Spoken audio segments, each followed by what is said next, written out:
lesson 7, which is how to deploy a Webex Edge audio.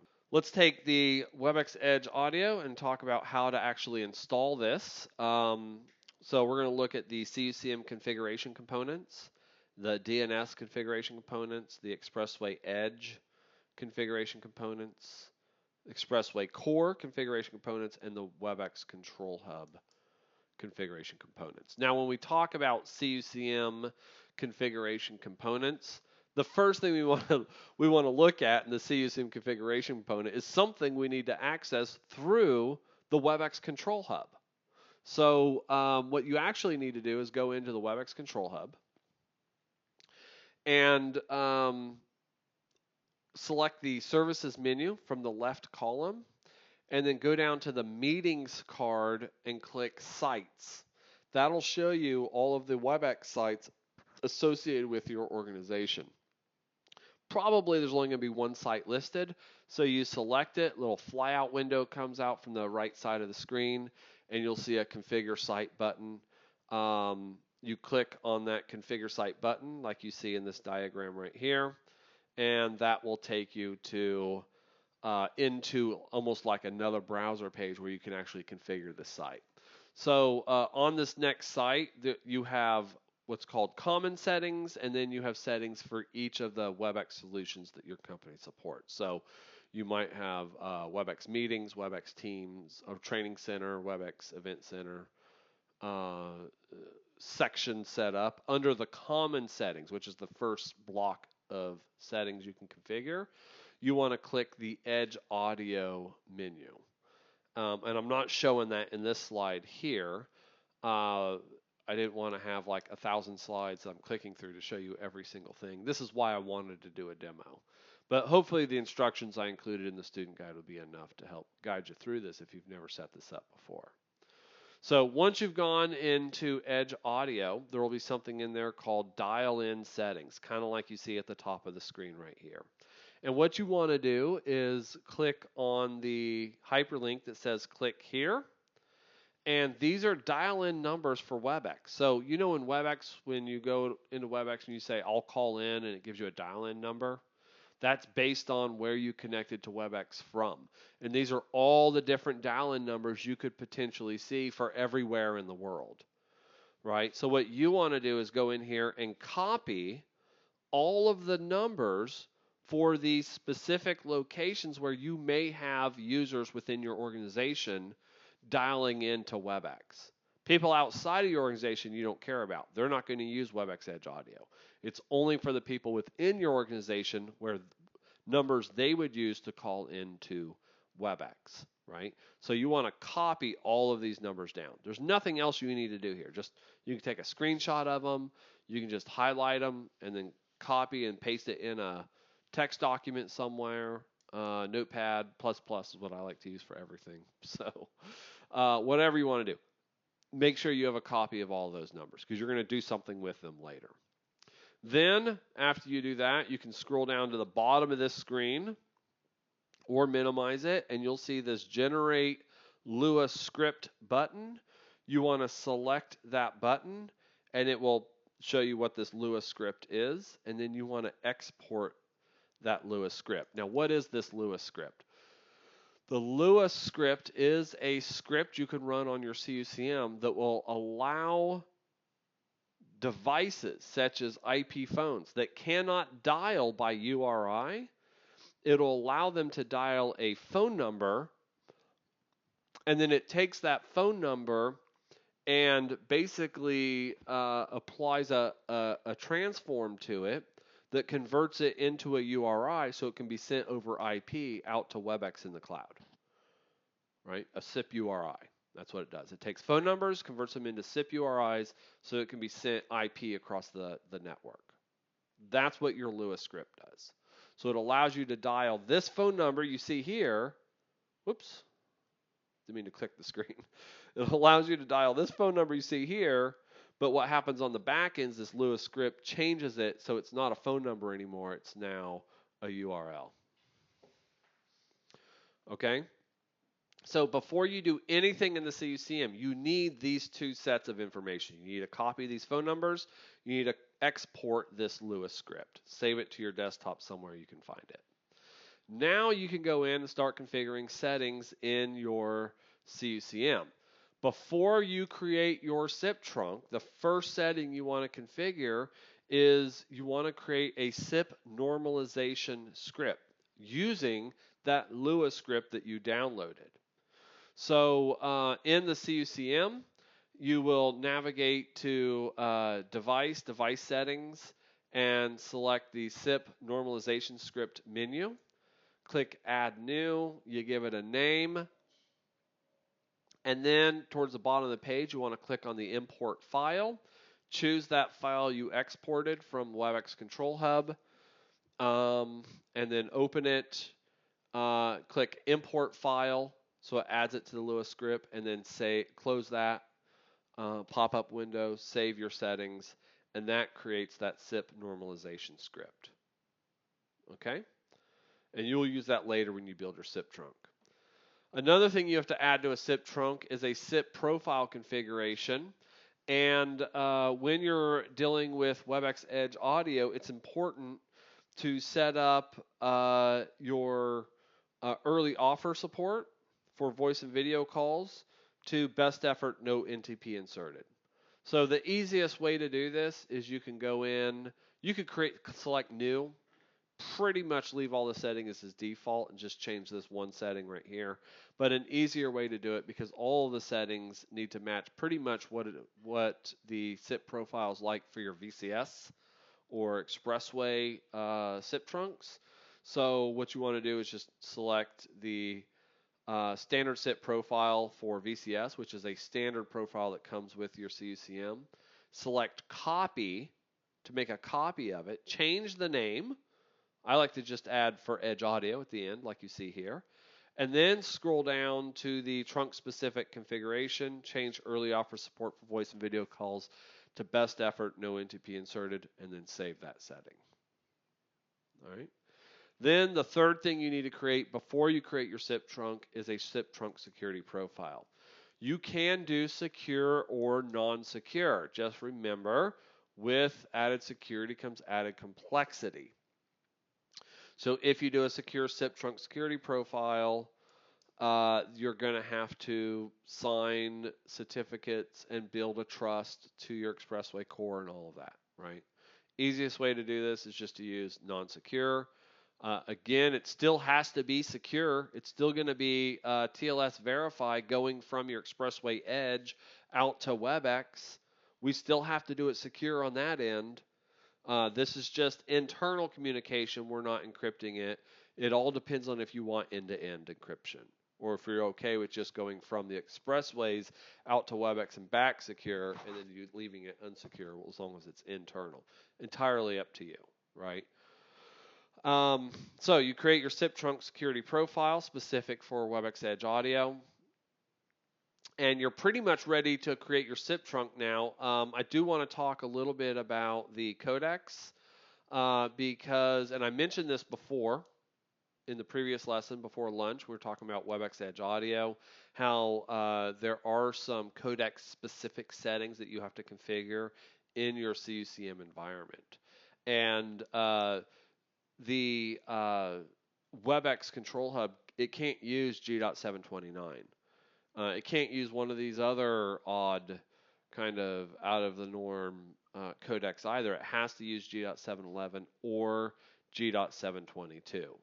Now, what you can do under enterprise parameters is you can change the advertised G.722 codec setting to enabled. That is the default setting. As you can see here, so there's nothing really to change there. It's something you may just want to go in and verify that it's configured correctly, that someone prior to you didn't come in and disable this setting, because that will affect whether this Edge audio call works or not, right? But what's more important is that you go in and you create a region for Webex Edge audio that uses G.722 or G.729. and then connect it with other regions. That any region that goes through Webex Edge audio has to use these G.722, G.729 codecs. Has to. Because if you use any other codec, Webex Edge audio won't work.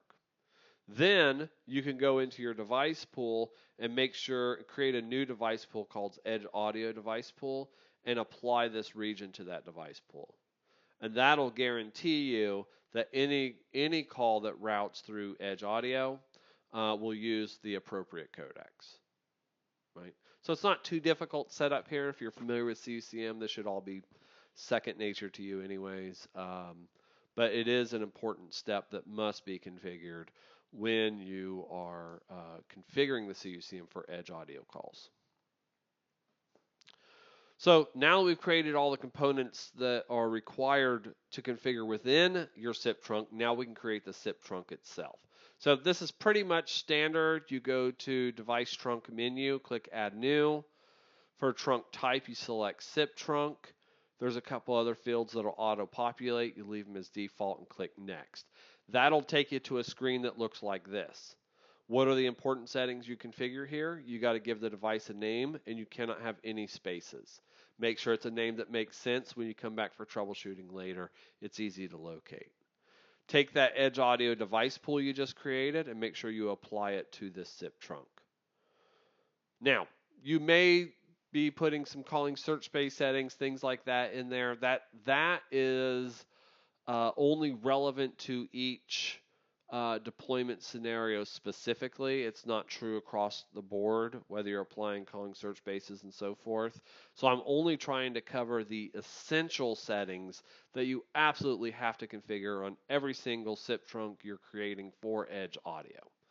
And so then what I'm showing you in this slide here is if you scroll down, this isn't the next section you'll see available in your trunk configuration menus. This is actually further down on the page. You have to scroll down to it. You find the SIP information section, and under destination, you put in the IP address of your Expressway core. The port, I'm not really showing that in the screenshot, is 5060 because that's what CUCM uses for outbound TCP connections, 5060. If you're doing secure SIP trunk, you may want to use 5061. Then you created a very specific security profile. You want to make sure you apply that Edge Audio SIP trunk security profile to this trunk you're creating. Same thing with SIP profile. Make sure you apply the SIP profile you created for Edge Audio specifically.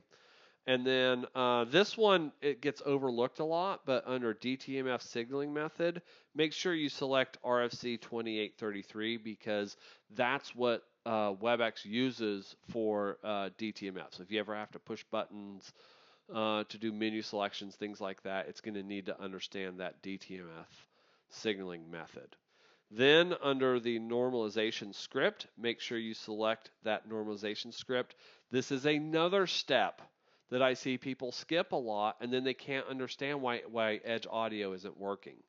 If you don't have that normalization script added with the Lewis script embedded into it from Webex, Edge Audio calls will fail. Period. The end.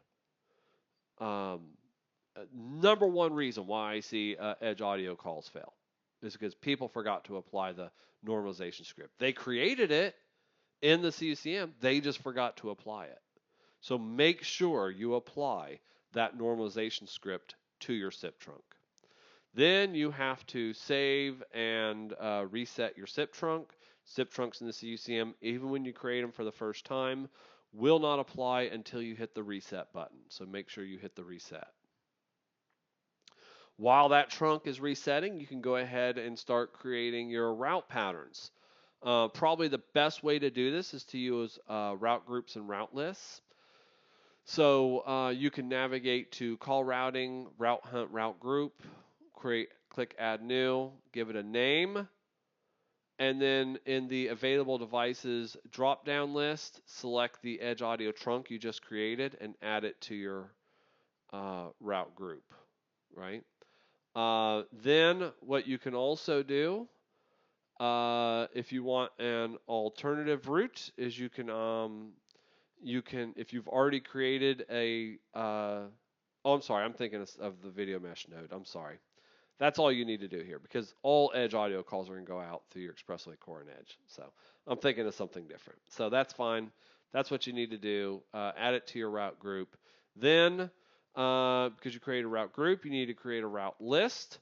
So you can go to call routing route hunt route list, click add new, give it a name. For the CUCM manager group, you can select default unless there's another specific group you need to add based on, again, that's based on company by company basis. And then save those settings. Then after you save it, you'll have the option to add a route group. So you select the route group you previously created from the drop-down list. Click save and then click OK when you get a little pop-up warning. Now you have to create a route pattern to route calls to that route group. This is where that list that you copied from the Webex Control Hub comes in. You have to create a route pattern for every single number that your CUCM could route to or that a user may dial in order to connect to a Webex meeting. If I only create one route pattern for a single number and someone dials one of these other numbers, the call's going to fail. Or else it's not going to route through this Edge audio solution. It's going to go out the PSTN maybe. And so, so you want to make sure you create a route pattern for every single number that applies to your organization. Any number within your organization that someone could dial, you want to make sure you've created a route pattern for those numbers. And make sure that route pattern is tied back to that route list. Okay?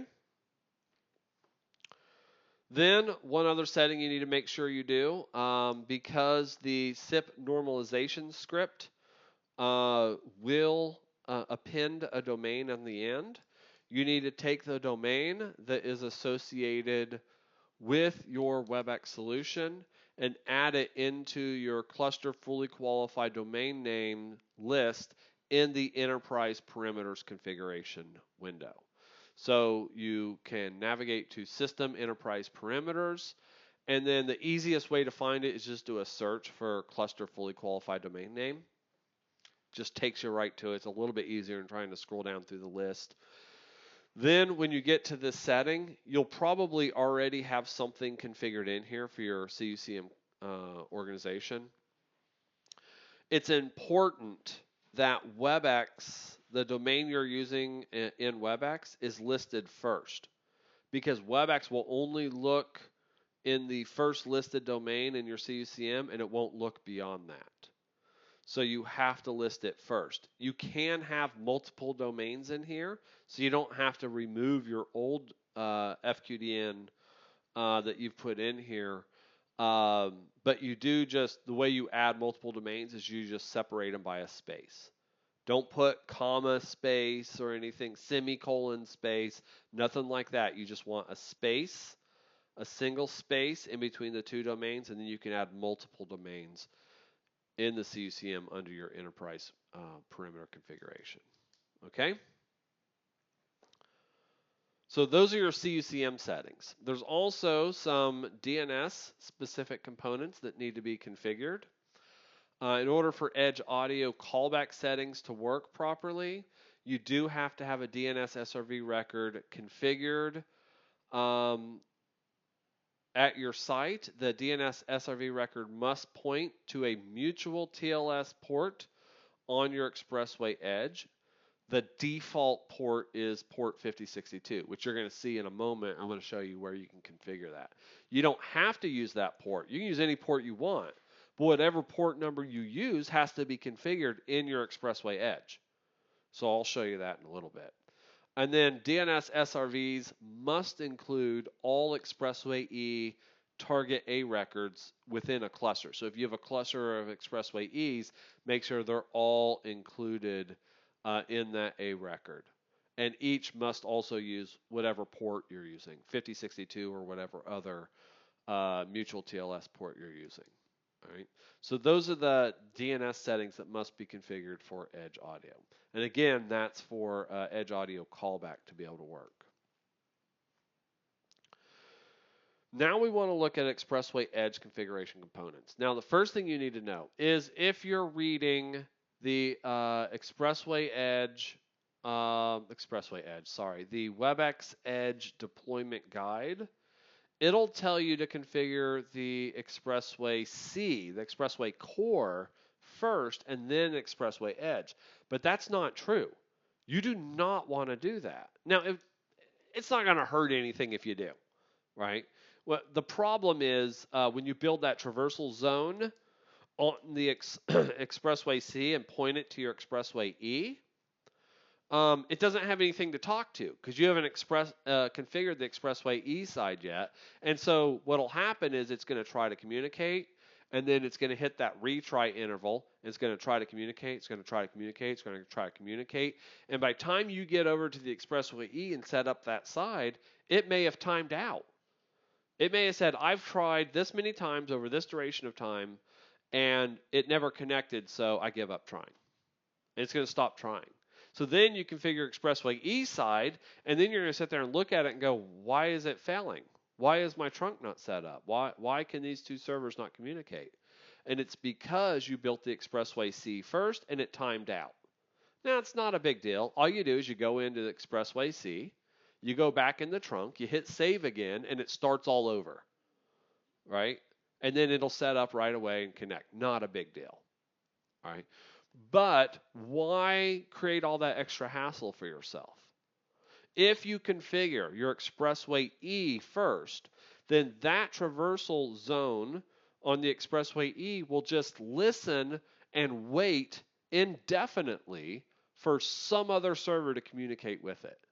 Then when you go back and configure your Expressway C, as soon as you hit save on that traversal zone, bam, you have an instantaneous connection. Instant gratification, right? That's what we want, especially in today's IT world. So save yourself the trouble and configure your Expressway Edge first, then go back and configure Expressway Core. And that's why I have it in this slide deck set up to configure the Expressway Edge first. So what you want to do is go into your Expressway Edge. I'm going to try to go through these kind of quickly here. Save a little bit of time. You want to click Create Zone. And the type of zone you're going to select is Traversal Server Zone. Notice we have 3 different types of traversal zones. We have Traversal Client Zone, Traversal Server Zone, and Unified Communications Traversal. Unified Communications Traversal is what you use for MRA. It's exclusive specifically to MRA. Traversal Client and Traversal Server are for all other traversal communications. Traversal Server is always the zone you configure on your Expressway Edge. Traversal Client is always the zone you configure on your Expressway Core. You might be asking if Traversal Server or Expressway Edge is always your Traversal Server, why do I have a Traversal Client option here? That's because in some scenarios you might have an Expressway Edge in a DMZ and another one on the public side of the internet, and you'll need a Traversal Client to get out to the other Expressway that's on the public internet. It's kind of a rare deployment model, but it does exist, and that's why you have both options in there. So on your Expressway E, you want to select for this type of deployment, choose Traversal Server. And then as soon as you choose that selection, the screen opens up these options you see on the right here. So H323 mode, you want to make sure is disabled. Turn that off. There will be a connection credential option here. You should have already created authentication credentials, username and password, on your Expressway Edge. If you did not, prior to creating this zone, you can just click the Add Edit Local Authentication Database link here, and it creates a pop-up window so you don't lose the place of where you're at. Create your credentials real quick, click Save, close the pop-up window, and then put in the username of what you're trying to use here. This username and password is used to authenticate your Expressway Core to your Expressway Edge so that it can establish a secure encrypted connection. Again, make sure H.323 is disabled because you can't use it for Webex calls anyways. SIP mode, make sure that's turned on. And you can identify a SIP port here. This is a listening port. This is the port the Expressway Edge will listen on for communication from the Expressway core. You can choose any number you want here within a certain range. It's 1024 up to 35565, I believe. Any number in that range you want, you can choose. But whatever port number you select here, you must also configure that on the Expressway core traversal client zone when you configure that. They have to match. If those ports don't match, the connection fails. All right. Then that's pretty much it. All the other settings in this zone you can leave as default, save that zone, and you created a zone. Then you also want to create a Webex zone. Now, on certain versions of Expressway, they have a zone, a DNS zone called Webex. If you're on Expressway prior to version 8.11, you'll have to choose DNS zone and then configure all these specific perimeters in it for Webex communication. And Cisco has documentation that tells you how to do that. But to make it easier for you, as long as you're using an Expressway Edge that's running version 8.11 or later, then you can actually go in here and just select for your zone type, choose Webex. And it configures everything that needs to be configured in that zone for you, including the name. All you have to do is just choose the Webex. So you go new zone, choose Webex, create zone. That's it. How easy is that? Nothing else you have to configure. Everything else is done for you on the back end automatically. It's the easiest zone ever to create, right? Now, important thing to remember, when you create zones on an Expressway, you also have to create search rules. It's just like creating trunks on the CUCM. You create a trunk, you got to create a route pattern or a SIP route pattern, right? That tells you when to search that trunk. All a zone is on Expressway is a trunk. So when you create that zone, you got to create a rule that says when that zone should be searched.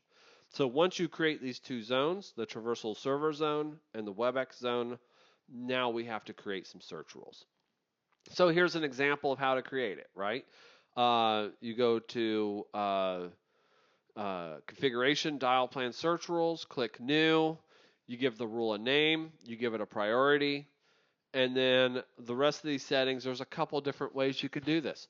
This is just an example of a way you can set up this search rule. It's been tested, it works. Why not do it this way, right? So you would say protocol SIP because you're just using SIP to go out to Webex anyways. The source is named, and then you choose the zone where the call is going to originate from. So in other words, if this is an outbound edge audio call, the call is going to come from that traversal server zone for Webex Edge audio, right? The destination will be, which I don't show you, it's actually cut off at the bottom of this screenshot, but there's a destination, or target is what they call it. The target zone is going to be Webex because this is going outbound towards Webex. So the source zone is traversal server for Webex Edge. The destination is the Webex zone, right? Any alias can be matched. On successful match, you want to stop and then save that search rule. You also want to create an inbound rule, right? Someone create another rule. Oh, here they are. These are the other settings. I think this is the inbound rule. So inbound rule, again, we can do a named source, which is Webex zone because this is coming inbound. So where's the coming from? It's coming from Webex. It's going to the traversal zone. Now in this case, I'm not going to do any alias. I'm going to do an alias pattern match. And I'm going to use a regular expression to match that pattern. And what this regular expression says is in parentheses, which means it's a group. Dot asterisk means anything. So what this says is anything at cb251.dctac01.com, semicolon, and then I have a dot asterisk, so anything x-cisco-webex-service equals audio. That's what my pattern string says. This last part right here, from the semicolon on, this is kind of a standard string for any calls coming from Webex. It's going to have this tag on the end of it. Obviously, my endpoint I'm calling back to is not going to have this tag on it. So I want to strip all of this off. So what I'm saying with this regular expression is anything at all of this other stuff, I want to replace it with \1. I want to replace it with everything in the first set of parentheses, everything that's in the dot asterisk at cb251.dctac01.com. Another way I could have wrote this, instead of putting just the dot asterisk in parentheses, I could have gone dot asterisk, put the parentheses at the beginning here, and then the second set of parentheses I could have put after com. So everything, all of this right here, that's what I want to keep.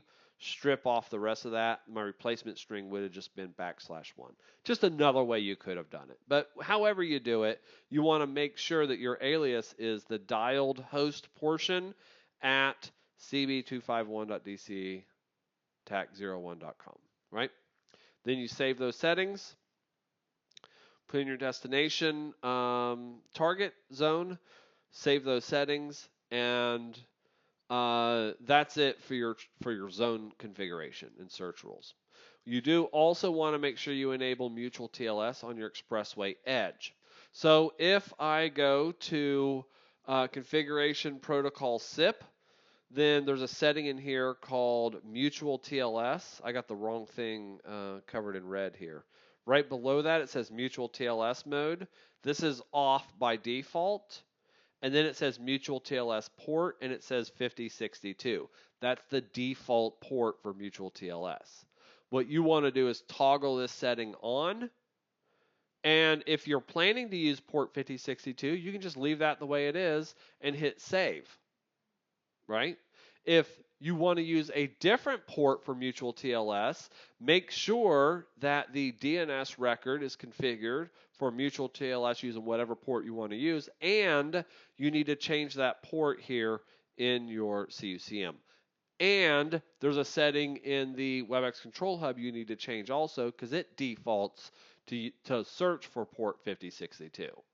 Best practice says make this easy on yourself, just use port 5062. Right? That's the standard port for mutual TLS anyways. Just use that port. Make it easy on yourself. All right, so that's your Expressway Edge. Then you have to configure your Expressway Core. And the Expressway Core is going to point back to the Expressway Edge, and it's going to point to the CUCM. So we configured the CUCM first, then we configured Expressway Edge. Now we're configuring Expressway Core that sits in between them and connects everything together, right? So first thing you want to do is create your neighbor zones on your Expressway Core. So you want to navigate to Configuration Zone Zones, click New, and the first zone we're going to create here that I'm going to show you, it doesn't really matter which one you create first, but this example shows you creating the neighbor zone from the Expressway Core to the CUCM. Now, something to keep in mind. If I create this neighbor zone first, and then I create a SIP trunk on the CUCM, this neighbor zone will fail until that CUCM SIP trunk is created. I don't know why that is. I can do a neighbor zone on an Expressway to any other server without there being anything configured on that server, and it works fine. But for some reason, when I point a SIP trunk or a neighbor zone on an Expressway Core to a CUCM, it will not work until the SIP trunk is configured on the CUCM side. Don't know what it is? It's just the way it works. So what I have to do is when I create my new zone, I want to choose neighbor this time because I'm staying within my network. So I'm just going to use neighbor zone as my zone type. H323 mode, turn it off because there's no H323 capability on CUCM. SIP trunk, whatever port you identified in the SIP trunk security profile on your CUCM, that is the port number you want to include right here under SIP port. So if you're using standard 5060, that's fine. Leave it as 5060, which is the default.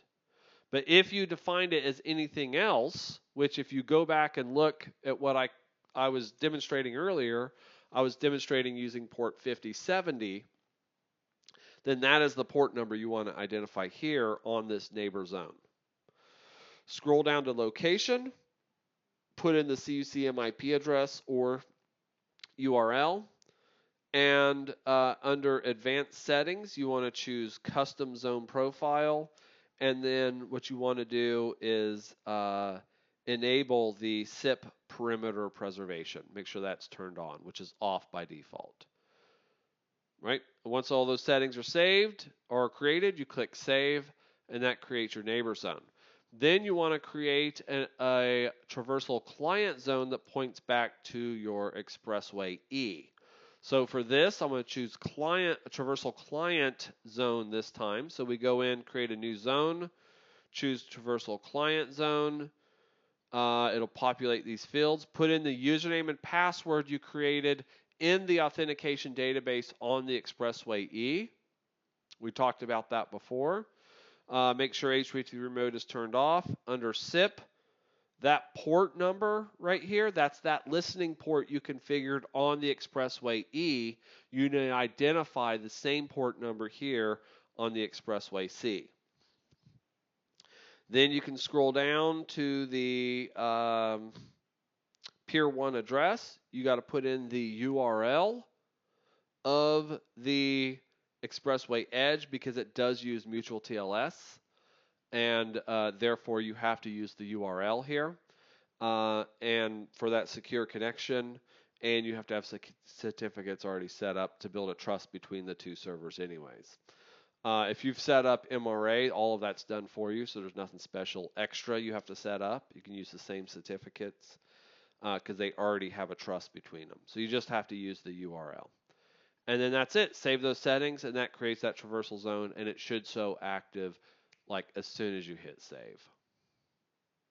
Then you got to create your search rules on your Expressway core, and so make sure you create an outbound search rule, which has a source of UCM with a target of the traversal client, and you create an inbound search rule with the source of the traversal client zone and a target of the UCM neighbor zone.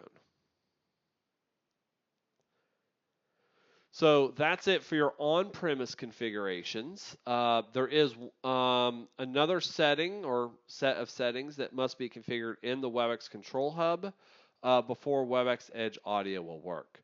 You can do this prior to configuring your on-prem settings, or you can do it afterwards. It doesn't really matter what order you do it in, but once you enable these settings, it does take a little while. Again, Webex on the back end, sometimes it takes 5 minutes to activate, sometimes it takes up to an hour. You just never know. So it's something you may want to do earlier than later. So in the Webex Control Hub, you're going to go to the same place where you downloaded the Lewis script, right? So once you log into the Webex Control Hub, you want to click on the Services menu. Under the Meetings card, you click Sites. You select the site in the list. A flyout window comes on the side, and you click Configure Site. That takes you back into that settings page. Under the Common Settings, you want to click Edge Audio again. But this time, you're going to go down to where it says Callback Settings. And then right here on this slide, these are the callback settings where it says Country Region. You want to make sure, or right here, I'm sorry, Country Region, you want to select the country region that you're adding. You can select multiple countries and regions if you want, but you have to add them one at a time. So, for example, if I was adding the Americas, I would select that first. And then you got to put in your Expressway DNS SRV address right here. This is that mutual TLS SRV record that should have already been set up in your DNS server. And this is what the Webex Control Hub will use for callback settings if an endpoint requests a callback. It's going to come in here and look what your for this site, right? Site specific for this site that you're calling into the meeting. What is the SRV record I want to use for callback? It's going to try to do IP first. If IP fails, notice right here it says retry call using PSTN audio enabled. That's checked by default. That's fallback to PSTN that we talked about before. You can disable it by unchecking that box, but again, that is enabled by default. It will always try to go IP first, and this is where it's going to try to send that IP call. Once you've selected your country region and put in your Expressway DNS server, you click Add, and it will automatically do a connectivity check. As long as it says successful beside all of these, then you can click Apply Settings, and now you're ready to use Webex Edge Audio.